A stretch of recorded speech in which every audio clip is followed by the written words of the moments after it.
welcome to another edition of the Hospitality Interviews. Now, today I am delighted to be joined by my friend and colleague Neil Farren from Farren Hotel Support. Neil, hello, and thanks ever so much for being with us today. No bother at all, Barry. Nice to see you again.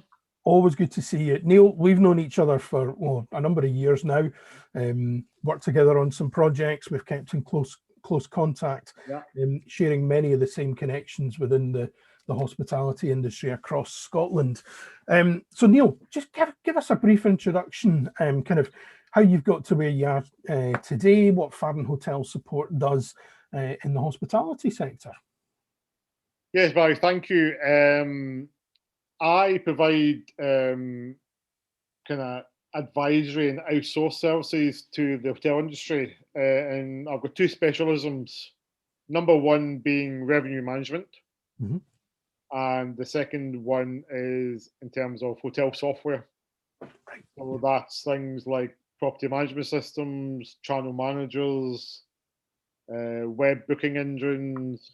Revenue management systems is one very much in vogue just now, and how they all interact and connect, and how to get this one full operating platform that's going to save us. So that's what I do.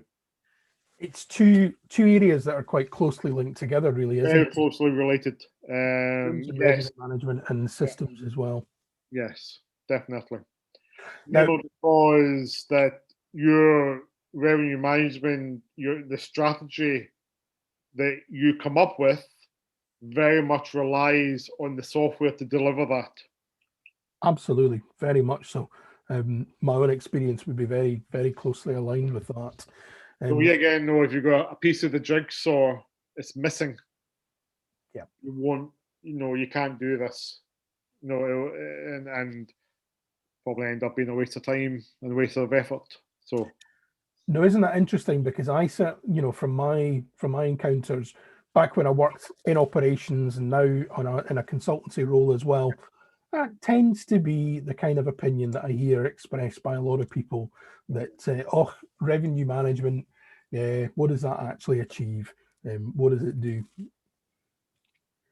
Yes. It's that skepticism, isn't it, really? Yes, I think it's namely because no one really understands what it is. We talk. If you go onto Google and go, what is revenue management? Well, it's interesting you should say that. Yeah, interesting you should mention that, Neil, because funnily enough, knowing that we were recording the interview today, I did exactly that earlier on today. Did exactly that, went into Google and Googled what is hotel revenue management.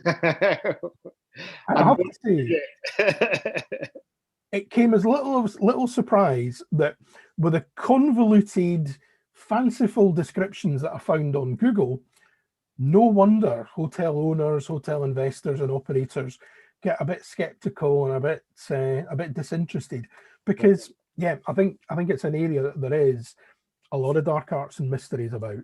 Yes, very much so. Especially if you're an independent hotel owner, and we both specialise in that sector of the market with the independent hotels across Scotland.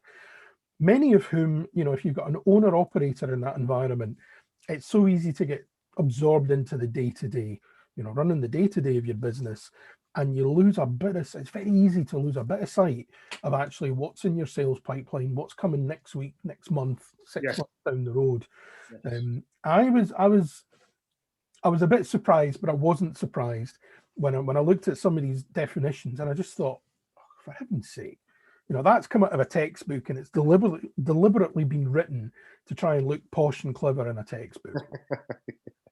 So I thought, today this would be a great opportunity in the interview to say, Neil, help all the lay people who are out there in normal speak. Yeah. What's the principles of revenue management? What I think of it, Barry, is this: simply to get heads in beds, and for that effort to be profitable. Yeah. For you to make money from those efforts. Yeah. So, simple things like your rates, your rate structure, your pricing. how to get those rates out into the big wide world.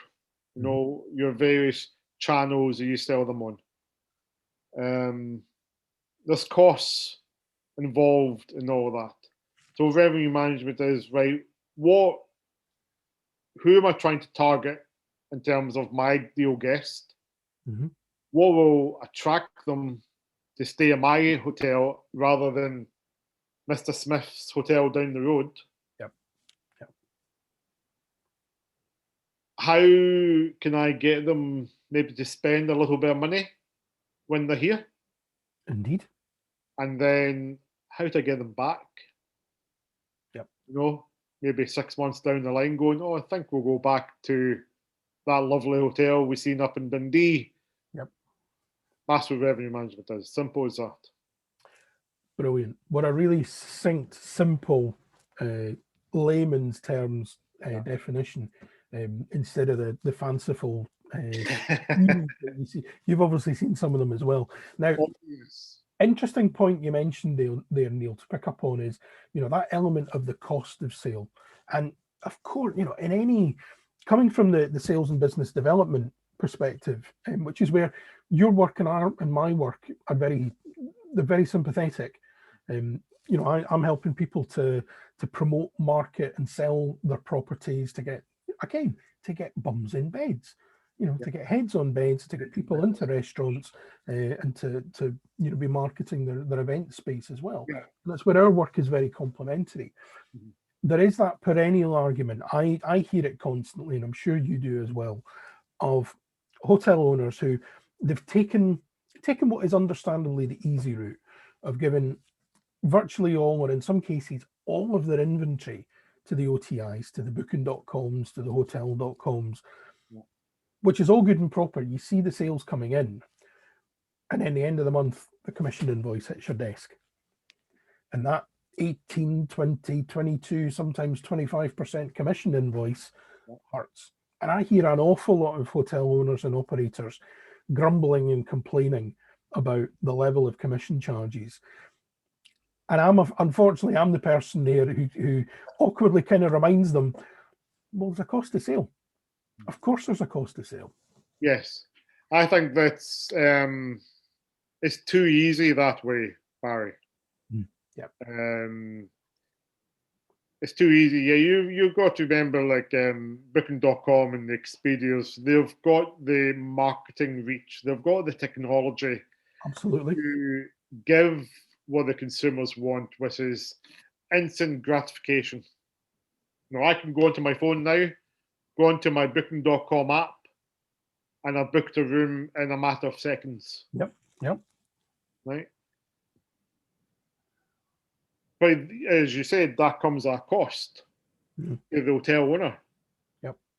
If I maybe did some research going, I fancy a little night away in Inverness next month. I wish I could. I can't do it just now, but I wish I could. But if I could, I'd go up, and just because of my background, I would go and have a look at hotels, and I would always try and get their own website first.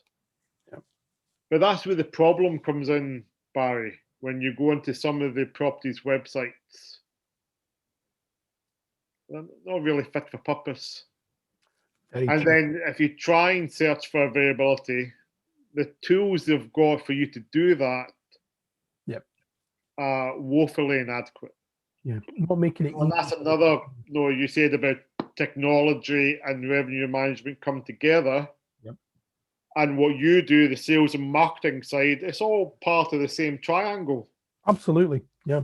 So I go on going, right, well, it looks all right. It's not spectacular. Yeah. Okay, I'll go and try and book. And I'm like, okay, where's the availability? Then you just get a load of rates and you don't know what's included. What's the room types like? What's the difference between a standard and standard plus? Yep. And then you go and make a booking and ask you 101 questions about your granny. Yeah. Booking.com Expedia don't do that. No, if you compare the booking experience, I think the last time I made a booking on booking.com, 3 clicks, maybe 4 clicks maximum. Yeah. But the industry best practice is 3 clicks. Yep. You know, and all the really good booking technologies is coming on board now Mm-hmm. after several years of the hospitality industry being behind everybody else. Yep. It's now coming up to a par. That's it. They use the 3-step rule. Mm-hmm. And it's brilliant. And it just needs the hotels just to invest a little bit of time into research and go, well, how can I use this piece of technology and bring it for the benefit of my business? Mm-hmm.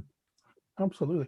And of course, if we think about it, Neil, in terms of profitability, in terms of contribution to the business's overall profitability, making the most of your room sales is absolutely essential. Definitely. You and I have both been operational people in our past, so we know the challenges, we know the difficulties, the pressures of focusing on the person that's in your bar, the person that's in your restaurant, and I meet an awful lot of hoteliers who've come through that traditional career path of being in operations, being in food and beverage management, and usually those are the kind of people that then work their way up into general management. Yes, I agree with that. Worked with an awful lot of people like that. You and I are probably the exceptions. I mean, I followed food and bev and front office operations, and then I made more of a move into sales and marketing and into general management that way. I know your operational career was very front office orientated, Yes. and that's the logical progression into revenue management. Rooms division, to give its proper title. Absolutely. Rooms division. I don't know if they still use that, but yes, it was rooms division, yes. But it's a logical connection between that front office rooms division management and then into the revenue management, or sometimes commercial managers as they're called these days. Yes. Because without a shadow of a doubt, it's your accommodation product that delivers not only the highest revenue but the highest profitability into your business. Yeah. Yet, and I don't say this in a critical way, I see a lot of operators who kind of see the rooms, and particularly the rooms sales and rooms distribution, as a bit of dark art and mysteries, takes too much of my attention. So you know what? I'll just give it to booking.com because they do it all for me. If only it was that easy. No, we've discussed this in the past and looked at P&Ls, Barry, and you can see the contribution that rooms can potentially make to your business. Yep.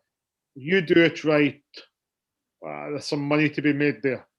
Absolutely. But yeah, it won't come itself.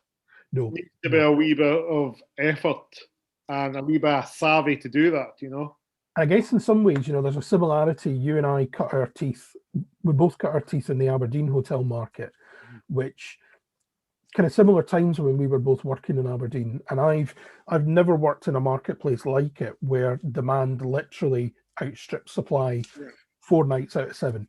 Yes. And that taught me an awful lot about the opportunity to maximize your profitability just by understanding how to tweak and to, I was going to say manipulate. That has a bit of a sinister context about it. By adjusting your room sales strategy in response to the market demand. Yes.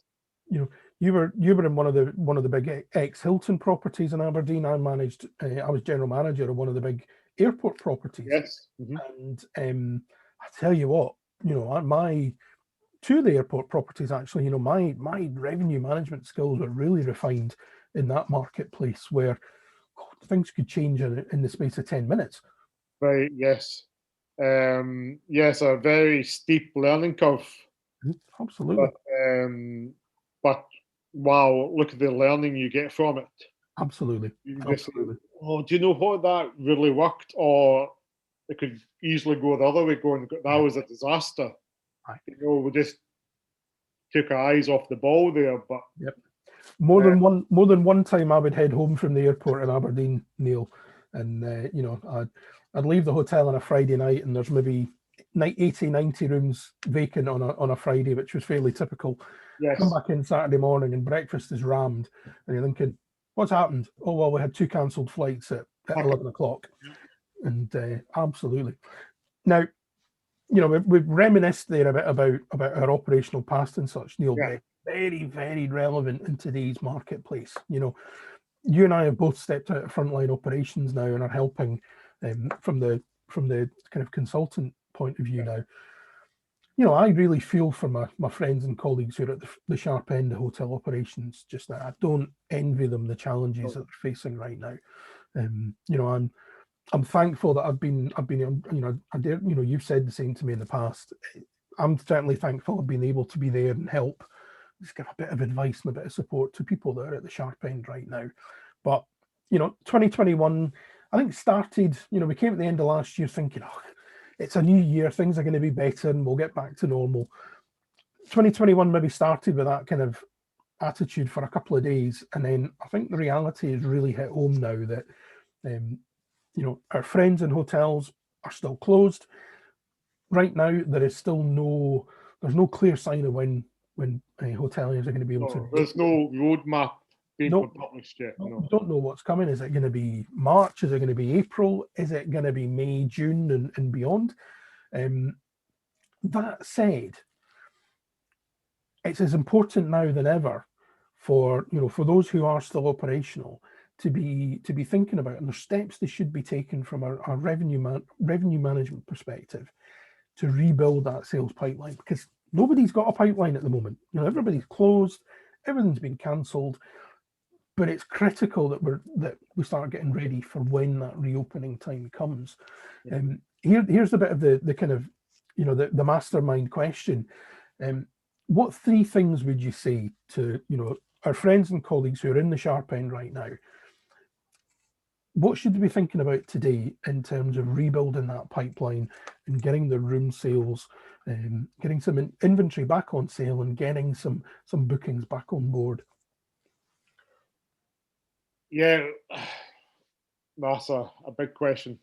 No, I'm a bit of an optimist, Barry, and I think, you know, things will reopen. I think there'll be a gradual reopening. But no, I think there's chinks of light there that we're heading in the right direction. I think things will come good. I think definitely 2021 is still going to be a tough year, but we need to be prepared for that, right? So revenue managers like myself always look at historical data. What happened in the past to help us predict what's going to happen in the future under normal circumstances. good luck looking back at 2020. But there was an element of, like, pre-COVID.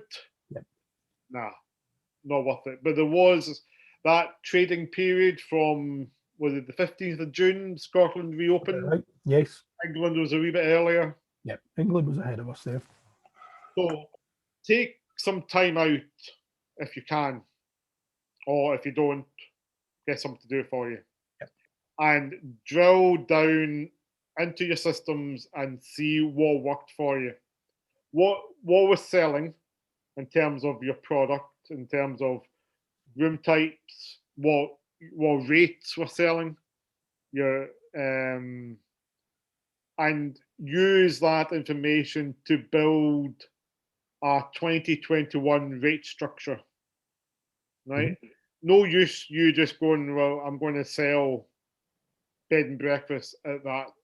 Can't do that. Yeah. Okay. Going, right, these are my core rates. So it could be room only, bed and breakfast. Probably depends what type of hotel you've got, but it could be room only, bed and breakfast. Okay, where are you going to put them? Well, awfully, I'm going to put them on my own website and use those to put onto your OTAs. Where do I sell them? Yeah. Right? Yeah. We have to work with the OTAs. Let's be honest about it.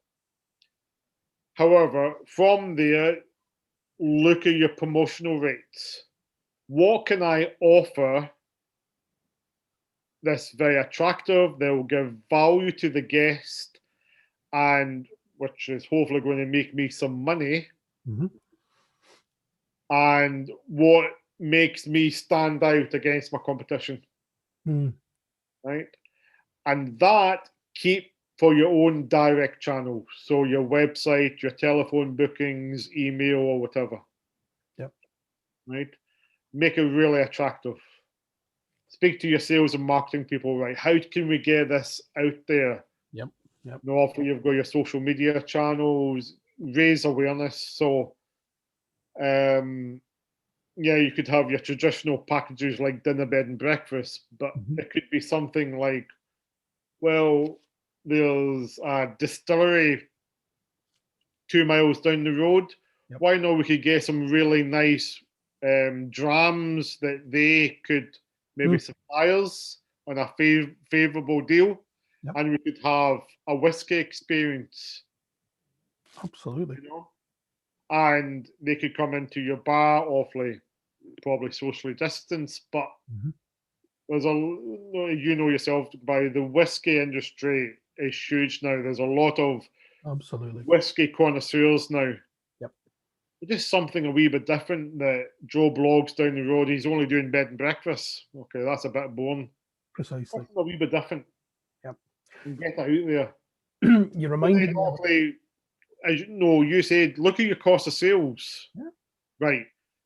How much is that's going to cost me? You know, my whiskey, my breakfast, Mhm. my dinner, if I want to package a dinner up. Know how much I need to give chef. Yep. My commission costs, if my booking engine and my website, some of them do have transaction fees, but a lot lower than what the OTAs will do, and Absolutely. get it out there Yeah. and use that to get your business on the books.